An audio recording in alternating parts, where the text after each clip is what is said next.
Hello friends, कैसे हैं आप स्वस्थ होंगे, मस्त होंगे और अपनी पढ़ाई भी अच्छे से कर रहेंगे। आज की इस वीडियो में हम बात करने वाले हैं आरपीएससी सेकंड ग्रेड एग्ज़ाम के बारे में। तो एग्ज़ाम में हमारे लगभग 60 डेज ही बचे हैं।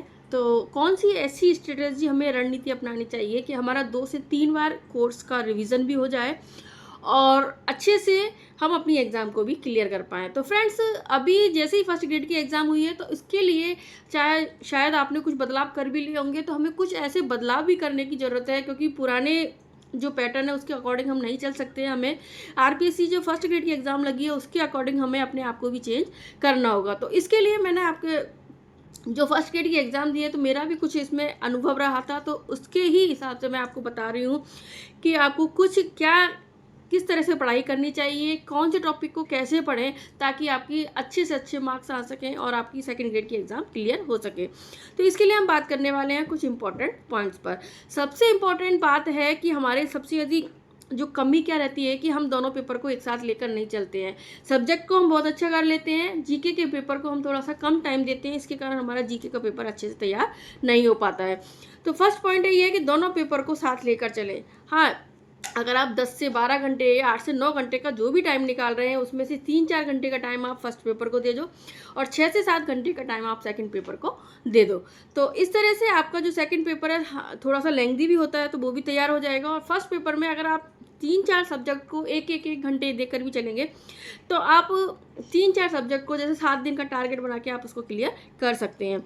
अभी हमें और क्या करना है कि हमें जो रिवाइज्ड टाइम देना है, उसमें जैसे हमें एक शेड्यूल बनाना है। जैसे शेड्यूल बना लिया हमारा 20 डेज़ का में एक बार पूरा कोर्स रिवीजन हो जाना चाहिए। 20 डेज़ में फिर रिवीजन कर लो, 10 दिन में आप एमसीक्यू वगैरह सॉल्व कर लो, फिर 10 दिन के लास्ट दिन में आपको एक बार अच्छे से रिवीजन ज़रूर देना है।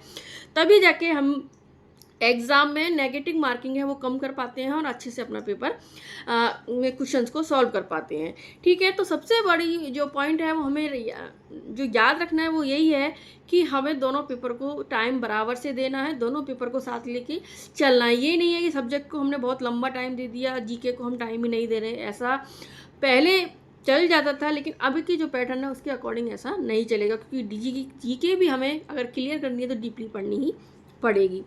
ठीक है, फिर दूसरा है कि जो हमें जीके वाला सब्जेक्ट है, हमारा फर्स्ट पेपर है, उसमें आपको एनसीईआरटी प्लस जो राजस्थान अध्ययन की बुक्स हैं उनको ज़रूर पढ़ना है। अब यह कि एनसीईआरटी, तो एनसीईआरटी में आप ज़्यादा भी नहीं तो जो हिस्ट्री है और जियोग्राफी है उसको आप इसमें से पढ़ लें। एक बार जियोग्राफी भी नहीं पढ़ेंगे तो भी चल जाएगा, लेकिन हिस्ट्री जो भी है आपकी 9th-10th की जो बुक है एनसीईआरटी की, उसमें से जो जो टॉपिक आपके हिस्ट्री के हैं वो आप उसमें से पढ़ लें। और इतना भी अगर नहीं कर पाते हैं, जो आपके नोट्स हैं, कोचिंग के नोट्स हैं या फिर जो गाइड आप पढ़ रहे हैं उनको अच्छे से डीपली पढ़ें। साथ में आप राजस्थान अध्ययन की जो छोटी छोटी बुक्स आती हैं उन बुक्स को ज़रूर पढ़ें, क्योंकि फर्स्ट ग्रेड में अधिकतर जो हिस्ट्री के राजस्थान हिस्ट्री के क्वेश्चन आए थे वो उन्हीं बुक में से आए थे। तो आपको इस चीज़ का बहुत अच्छे से ध्यान रखना है कि आपके पास अभी इतना टाइम तो है कि आप राजस्थान अध्ययन की बुक्स को तो एक बार रिवीजन कर ही सकते हैं। तो आप राजस्थान अध्ययन की बुक्स को पढ़ लें, साथ में आप जो गाइड पढ़ रहे हैं उसको बार बार पढ़ें, या फिर जो भी नोट्स आप पढ़ रहे हैं उनको बार बार पढ़ें। हाँ, नई सामग्री के लिए अब आपको नहीं भागना है, खाली एक राजस्थान अध्ययन की बुक को छोड़ के आपको किसी भी नई सामग्री की तरफ नहीं जाना है। आपको बार बार जो आपके पास मटेरियल है उसी मटेरियल को पढ़ें, ऐसा हमको लगता है। लेकिन हमारा जो पेपर है वो पुराने जो मैटर है उसमें से ही क्लियर हो जाता है, बस हमारे पास कमी रहती है इसको समझ की, हमारे रिवीजन की। तो आप बार बार रिवीजन करेंगे तो ये प्रॉब्लम आपको नहीं आएगी। तीसरा है आपके जो नोट, मैंने आपको बता ही दिया कि नोट्स और गाइड जो है आपके जो भी आपके पास है उनको बार बार आप रिवाइज करें, तो आपके क्या कंसेप्ट क्लियर हो जाएंगे। और कंसेप्ट क्लियर करने के बाद ही जो क्वेश्चन कंसेप्चुअल आ रहे हैं आप उनको क्लियर कर सकते हैं, क्योंकि 40% कंसेप्चुअल क्वेश्चन आएंगे, 20% फैक्टिव आएंगे और 40% क्वेश्चन ऐसे आएंगे दोनों में मिक्स होंगे। ठीक है, और सबसे बड़ी इंपॉर्टेंट बात है कि कोई भी सब्जेक्ट को छोड़ना नहीं। सब्जेक्ट से मतलब इन द सेंस मेरा कि आपकी जो सिलेबस में जैसे राजस्थान हिस्ट्री दे रखी है, इंडियन जियोग्राफी है, राजस्थान जियोग्राफी है, वर्ल्ड जियोग्राफी है, पॉलिटी है, इंडिया की है, राजस्थान की है, इकोनॉमी है, करंट अफेयर्स है, जितने भी टॉपिक है, साइकोलॉजी है, जितने भी टॉपिक है आपको हर टॉपिक को टच करना है। ये नहीं है पहले क्या जैसे छोड़ देते थे कि आपने जैसे इंडियन जियोग्राफी छोड़ दी या पॉलिटी छोड़ दी या कुछ भी छोड़ दिया तो हम क्लियर कर जाते थे। लेकिन अभी क्या है कि आप जैसे जितना अधिक सब सब्जेक्ट को क्लियर करके चलोगे, तो अगर जो टॉपिक आपने ज़्यादा अच्छे से पढ़ा है उसमें से टफ क्वेश्चन आए तो आप दूसरे जो सिलेबस के या सब्जेक्ट है आप उसको भी क्लियर कर पाओगे। तो उसमें से आप जो स्कोरिंग मार्क है या फिर 40% है वो मार्क्स आपके आराम से निकल जाएंगे। तो इसके लिए आप हर पॉइंट को, मतलब हर सब्जेक्ट को अच्छे से पढ़ें, ठीक है।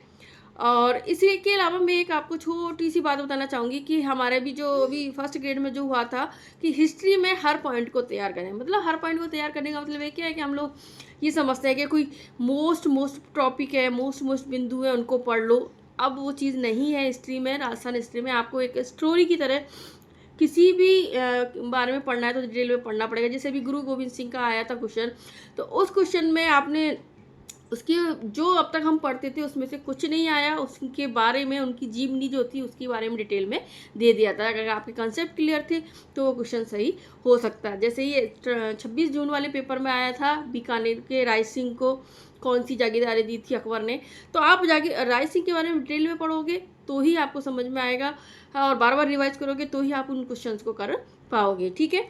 तो आपको हिस्ट्री को तो थोड़ा सा ज़्यादा ध्यान दे के पढ़ना है। रही अगली बात करें कि सिलेबस का हर बिंदु पढ़ें, ये मैंने आपको बता ही दिया। करंट अफेयर्स आपको ज़्यादा नहीं पढ़नी है, लगभग 6 महीने का करंट अफेयर्स आपको पढ़ना है। जैसे फरवरी से या जनवरी से ले लो कि जुलाई तक का आपको करंट अफेयर्स पढ़ना है। और सबसे अच्छी बात है कि इसमें जो करंट अफेयर्स आता है सेकंड ग्रेड में वो राजस्थान का ही आता है। तो आप मूवल ले लें, मूवल से बेस्ट कोई नहीं है।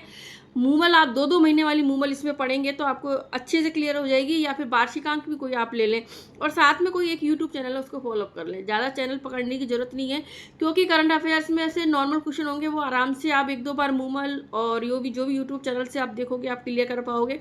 और टफ क्वेश्चन आ गए तो आपको वैसे ही वो स्किप करने पड़ेंगे। जैसे फर्स्ट ग्रेड एग्जाम में सारे करंट अफेयर्स के क्वेश्चन ज़्यादातर लोगों को स्किप करने पड़े थे, ठीक है। तो आप इसके पीछे ज़्यादा भागना नहीं है। सबसे इम्पोर्टेंट बात है हमारी कि हमें बार बार रिवीजन देना है।